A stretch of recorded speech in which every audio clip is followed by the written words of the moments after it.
때는 1854년 8월 영국의 런던에서 사람들이 막 죽어나가기 시작했어요. 10일 정도에 500에서 600명의 사람이 죽었답니다. 전쟁이 일어난 게 아닙니다. 전염병이었어요. 콜레라. 콜레라에 걸리면 설사나 구토, 탈수 증세를 보인답니다. 심하면 설사량이 하루에 20리터가 될 정도래요.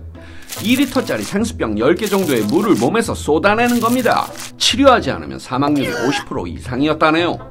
당시 영국에서는 콜레라가 종종 일어났어요. 영국 정부가 가만히 있지는 않았겠죠. 나름 조치를 취했답니다. 콜레라의 원인을 제거하고자 대대적인 사업을 벌였습니다. 그런데 여기서 기가 막힌 뻘짓을 합니다. 콜레라가 나쁜 공기 때문이라고 생각을 했던 겁니다.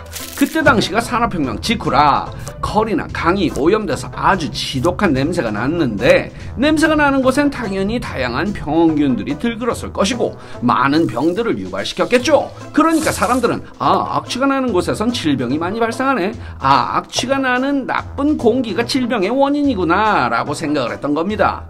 그 유명한 나이팅게일도 각종 질병의 원인이 악취라며 환기를 엄청 강조했었다네요. 실례지만 수학입니다. 어쨌든 영국 정부는 콜레라의 원인을 나쁜 공기로 보고 악취를 몰아내기 위해서 다양한 조치를 취했습니다. 하지만 콜레라는 줄어들기는커녕 점점 기세를 더 떨쳤어요. 이때 누군가 등장합니다. 존 스노우라는 의사였어요. 존 스노우는 악취가 원인이라는 영국 정부의 분석을 의심했죠. 악취가 원인이라면 악취가 심한 동네 사람들이 다 걸려야 하는데 그렇지 않았단 말이죠. 스노우는 콜레라에 걸린 환자와 진료했던 의사들을 발로 뛰며 만났어요. 그들에게 처음에 아플 때는 장부터 통증이 왔다는 이야기를 들을 수 있었죠. 들이마시는 게 아니라 먹는 게 원인이었어요. 공기만큼 사람들이 많이 먹는 게 뭐겠어요? 물! 하지만 스노우는 자신의 주장을 입증할 수가 없었어요. 당시엔 현미경이 발전하지 않아서 물을 조사해도 콜레라 균을 찾을 수가 없었거든요. 균이 물에 있는지 공기에 있는지 확인을 할 수가 없었던 것이죠. 사람들을 어떻게 설득해야 할까? 스노우는 고민했겠죠. 자, 여기서 바로 점찍기가 등장합니다. 실례지만 수학입니다. 존 스노우는 관할기관에 달려가 콜레라로 사망한 사람들의 주소를 얻었어요. 그리고 점을 찍어보기로 합니다. 어디에? 지도에. 그러면 점이 찍힌 지도가 만들어지겠죠. 바로 이겁니다. 여길 보면 어디에서 몇 명이 죽었는지 알 수 있습니다. 여기 이 브로드거리라는 곳에서 가장 많은 사망자가 나왔다는 것이 보이시죠? 이 근처에서 뭔가 일이 일어나고 있구나. 콜레라의 원인이 이곳 어딘가에 있겠구나 라는 것이 한눈에 보였어요. 그리고 이 거리 한가운데에는 우물 펌프가 자리 잡고 있었습니다. 스노우는 그 펌프의 물을 의심하고 탐정처럼 조사를 합니다. 타 지역의 사람들 중에 콜레라로 죽은 사람들을 조사해 보니까 그 물을 마신 사람들이 많아. 오케이, 증거 하나 추가. 그리고 브로드거리에 살면서 콜레라에 걸리지 않은 사람들을 조사해보니 그 사람들은 그 우물물 대신 자체 펌프로 길어낸 물이나 맥주를 마신 사람들이야.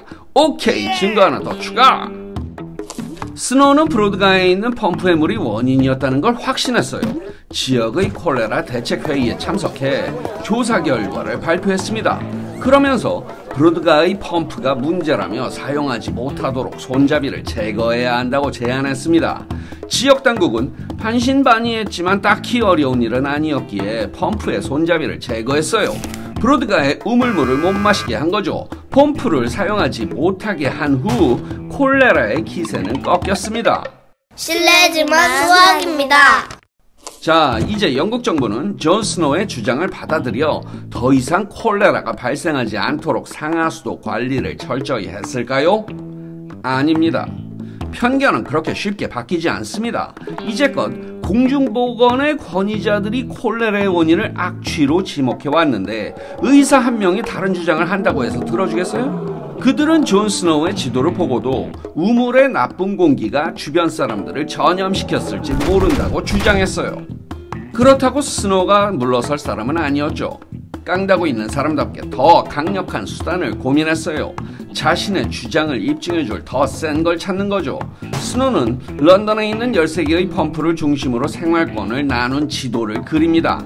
단순히 직선거리로 멀고 가까움을 따지는 게 아니라 한 점에서 다른 점까지 걸어갈 때 시간이 얼마나 걸릴지를 잰 지도, 즉 공간과 시간을 함께 그린 지도였어요. 여기에 사는 사람에게 가장 가까운 우물물은 이 우물이고, 여기에 사는 사람에게 가장 가까운 우물은 이 우물이죠. 이런 식으로 우물을 중심으로 한 권역을 나눕니다. 자, 이 도표와 점 찍은 지도를 합쳐보니 어떤가요? 브로드거리의 우물 권역에 사는 사람들의 사망률이 확연히 높다는 것이 한눈에 보이시죠? 스노우는 이 결과를 끊임없이 떠들고 다녔습니다. 여길 봐라. 어떻게 이 우물 권역의 콜레라 사망률만 이렇게 높을 수가 있냐? 이래도 악취가 원인이냐? 악취가 이렇게 삐뚤빼뚤하게 퍼지냐? 실례지만 수학입니다. 존 스노우는 어떤 방법을 썼나요? 처음엔 지도에 점을 찍었죠. 그가 그린 점 찍은 지도를 점묘도라고 합니다. 지도에 점을 찍은 그림이다. 뭐 그런 뜻이죠. 영어로는 dot map. 특정 데이터에 해당되는 지역에 점을 찍어 통찰을 얻는 방법입니다. 스노우는 이 방법으로 사망자 분포가 브로드거리에 집중되어 있음을 알게 되고 그 중심에 있는 우물을 의심할 수 있었죠. 두 번째로 사용한 방법은 런던 전체를 우물을 중심으로 한 13개의 권역으로 나눈 것이었죠. 이러한 도표를 보로노이 다이어그램이라고 합니다. 20세기 수학자인 조지 보로노이의 이름을 딴 도표인데 특정한 위치의 점을 중심으로 공간을 분할하는 겁니다. 예를 들어 한 도시에 분포된 소방서의 담당 권역을 나누어야 할 때 이 보로노이 다이어그램이 사용될 수 있습니다. 보로노이 다이어그램은 이렇게 만듭니다. 자, 이렇게 점이 주어져 있다고 합시다. 이 점들은 소방서도 동사무소도 될 수 있습니다. 스노우의 경우처럼 우물이 될 수도 있죠. 이 각 점들을 중심으로 하는 권역을 나누는 겁니다. 보로노이 다이어그램에선 이 점들을 생성점이라고 부릅니다. 이 각각의 생성점들을 인접한 다른 생성점과 이은선을 그어줍니다. 그리고 각 선분을 수직 2등분하는 선을 그립니다. 그 선들을 이으면 다각형으로 분할된 다이어그램이 만들어집니다. 이 수직 2등분선은 점과 점 사이의 거리가 정확히 2등분되는 경계를 나타냅니다. 그러므로 수직 2등분선을 기준으로 안쪽에 있는 곳들은 그 안쪽 생성점과 더 가깝게 됩니다. 즉 수직 2등분선으로 생성점 간의 경계를 그어줌으로써 생성점을 중심으로 한 권역을 분할하는 것입니다. 이 다이어그램은 17세기 수학자인 데카르트가 처음 선보였는데 이를 스노우가 기가 막히게 이용한 것이었습니다. 다만 스노우의 다이어그램은 시간에 따른 거리를 그렸기에 좀 더 복잡한 모양이 되었죠. 실례지만 수학입니다. 스노우는 하루 수백 명이 죽어나가는 아비규환의 현장 한가운데에서 사망자를 하나의 점으로 만들어 지도에 그려 넣었습니다.